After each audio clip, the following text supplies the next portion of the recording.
Hello everyone, welcome to Jim's Orbit. I am Ashutosh Dutt Mishra, and in this video session we are going to discuss the third chapter from your supplementary reader book of English literature, that is Footprints Without Feet, written by H.G. Wells. आपकी जो reader book है उसका नाम भी इसी chapter के according Footprints Without Feet रखा गया है. And our writer H.G. Wells is known as father of science fiction. तो इनकी ज़्यादातर स्टोरीज जो होती थी वो फिक्शनल स्टोरीज और स्पेशली साइंटिफिक फिक्शन और साइंस फिक्शनल स्टोरीज हुआ करती थी. जैसे टाइम मशीन का जो कॉन्सेप्ट है या फिर इनविजिबल होने का, ह्यूमन बीइंग के इनविजिबल होने का जो कॉन्सेप्ट है, वो सारे कॉन्सेप्ट इन्होंने ही पहली बार अपने फिक्शनल स्टोरीज में इस्तेमाल किए थे. जिसके बाद बहुत सारे राइटर्स ने इस कॉन्सेप्ट को, इस साइंटिफिक फिक्शन के कॉन्सेप्ट को, जिसमें टाइम मशीन का कॉन्सेप्ट बहुत ज़्यादा पॉपुलर हुआ and the concept of invisibility. तो ये दो कॉन्सेप्ट को इनिशिएट करने वाले, पहली बार इस्तेमाल करने वाले जो थे वो थे H.G. Wells, and this is the reason he is known as father of science fiction. इस स्टोरी जो है ये आपकी फुटप्रिंट्स विदाउट फीट, नाम से ही क्लियर हो जाना चाहिए कि the story is about the invisibility of a man. And what is the story all about? We will have introduction in the video, then we will discuss the three small incidents of this story, and in the last part of the video we will have a discussion on some sample question and answer. So let us begin. This is basically the story of a scientist who discover how to make himself invisible. तो किस तरीके से अपने आप को invisible किया जा सकता है उसने ये डिस्कवर कर लिया था.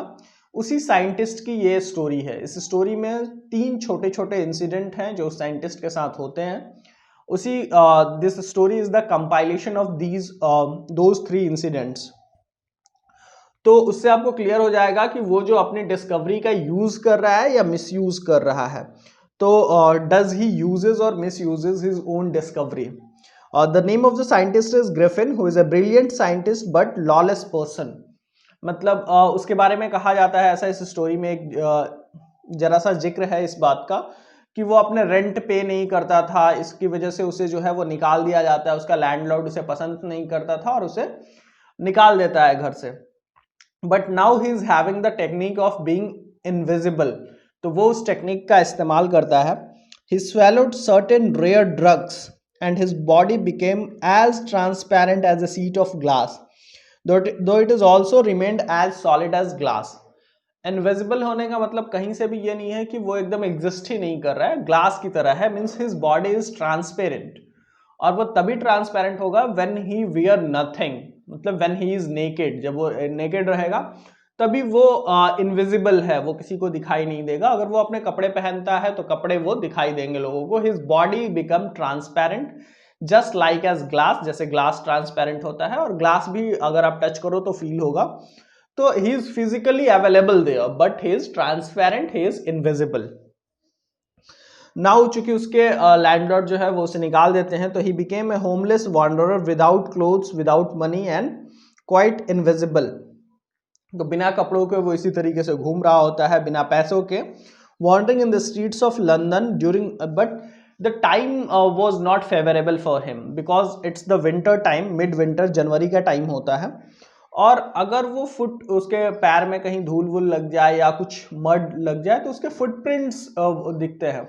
तो there are two boys who saw the footprints of that scientist and first time he was recognised in the streets of London. कुछ लोगों को थोड़ा सा अजीब लगता है और वो दो बच्चे देखते हैं, but he soon become disappeared.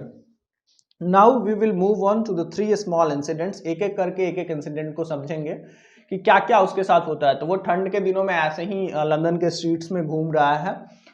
He is naked. So what does he do now, let's see.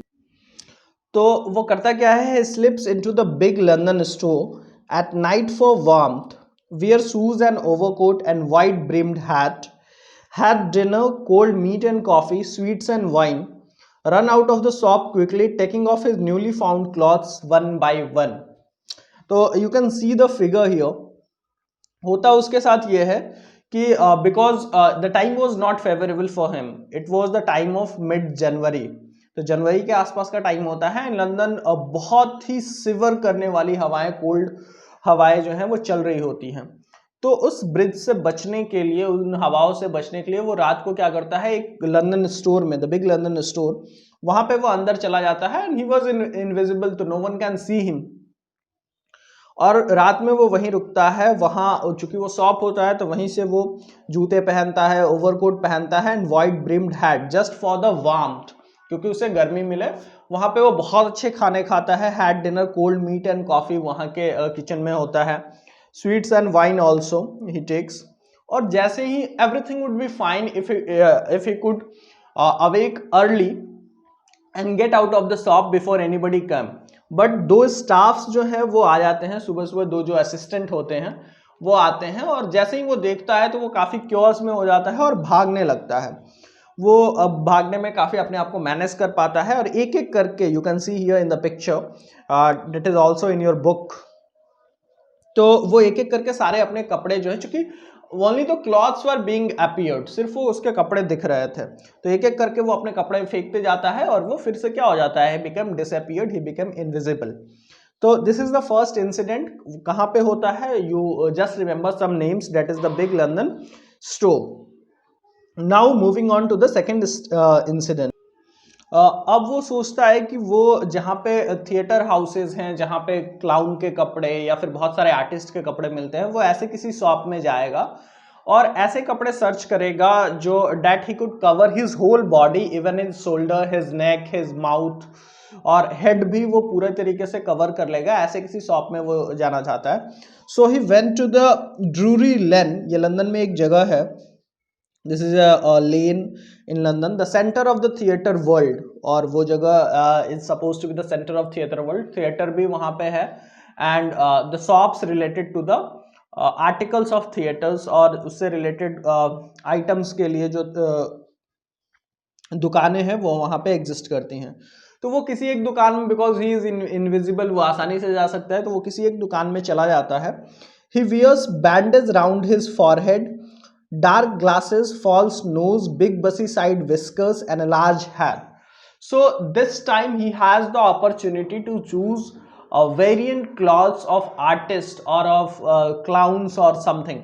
तो वो इस तरीके के कपड़े पहनता है, so he can cover all his face, all his head, everything. तो वो सारी चीजें कवर करके वो बाहर निकलता है, and he robbed the shopkeeper also, robbed the money of shopkeeper and run away.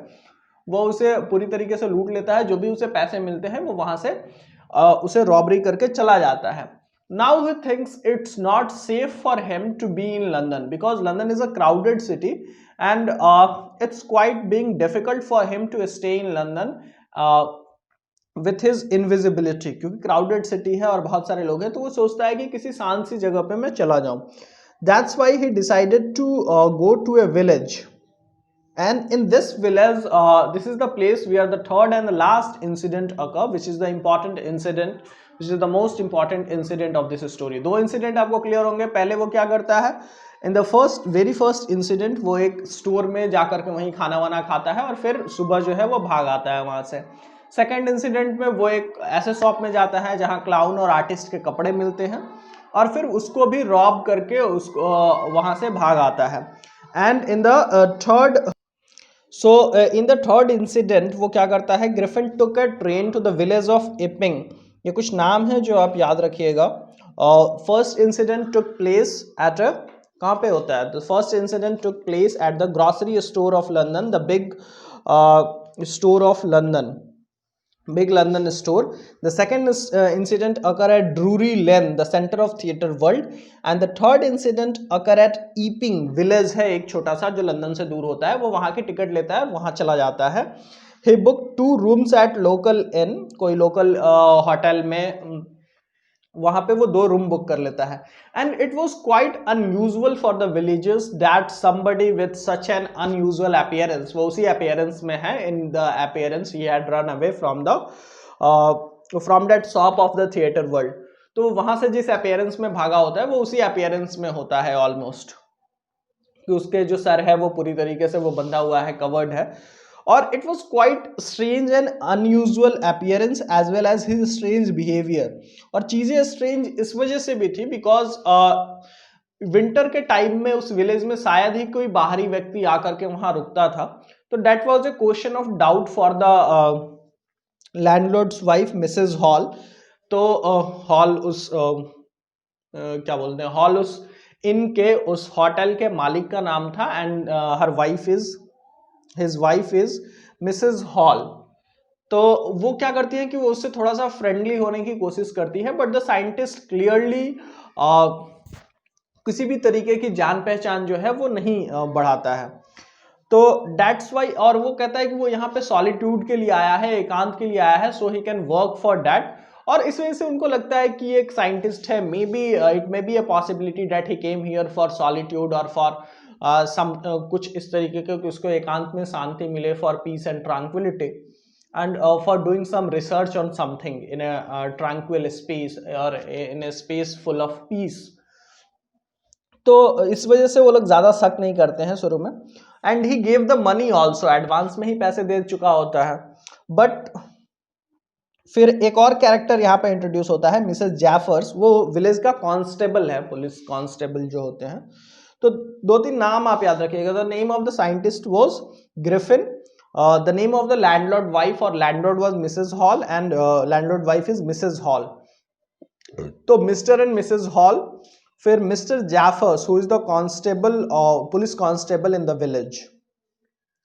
अब चूंकि उसके चोरी किए हुए पैसे ज्यादा दिन तक तो चलते नहीं है, once his money is over, तो वो इस तरीके के बहाने बनाता है कि he is going to get some cheque from somewhere, कहीं से उसे कुछ चेक आने वाले हैं और उसे पैसे आ जाएंगे, बट वो आते नहीं है। तो he steals from the people who also hits the landlord and wife when they try to check his room in his absence. तो उसके एब्सेंस में जब उसका रूम चेक करने लोग जाते हैं, क्योंकि उसका बिहेवियर काफी स्ट्रेंज था, वो अपना रूम हमेशा लॉक रखता था, पैसे खत्म हो जाते हैं तो वो वहीं के कुछ लोगों के पैसे जो है वो चोरी कर लेता है, पकड़ में नहीं आता है because he is invisible.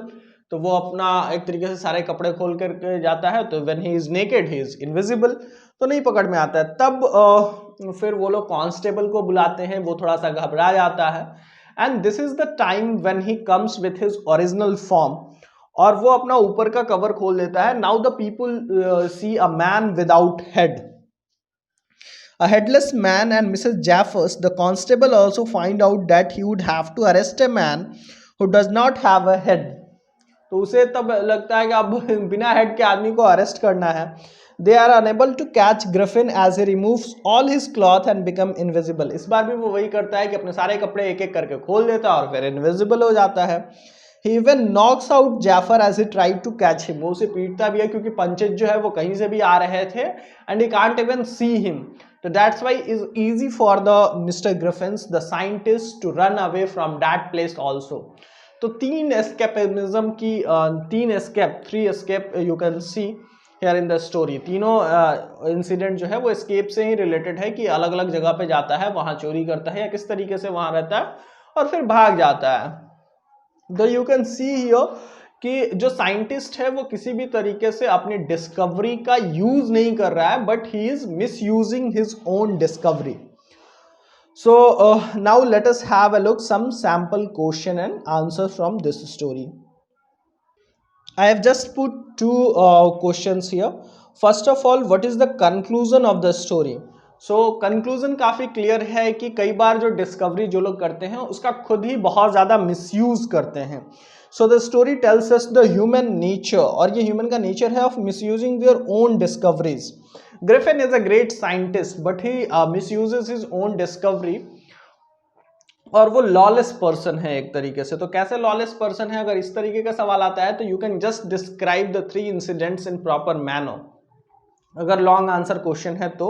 And the conclusion is very clear that he is it's human nature to misuse his own discovery. अगर आप कुछ डिस्कवर करते हैं तो उसका यूज से ज्यादा आप मिसयूज करना चाहते हैं, ये जनरल ह्यूमन टेंडेंसी है, जनरल ह्यूमन बिहेवियर है। Now the second question is what did, ये 2012 में आया भी था, what did Griffin do in the shop of A theoretical company. तो किसी थियोरेटिकल कंपनी कहाँ पे थी? Small answer, short, very short answer जो क्वेश्चन आते हैं उसमें ये छोटे छोटे डिटेल्स पूछता है। तो it was in the ड्यूरी lane, the centre of the theatre world, किस लेन में वो एग्जिस्ट करता था। तो कुछ नाम्स और ये सारी चीजें आप याद रखिएगा। The first incident occurred at the big London store, the second incident occurred at Drury Lane, the centre of the theatre world, and the occurred at the village is Iping, the village Iping away from London. तो तीनों incident कहाँ कहाँ होते हैं ये सब याद रखिएगा।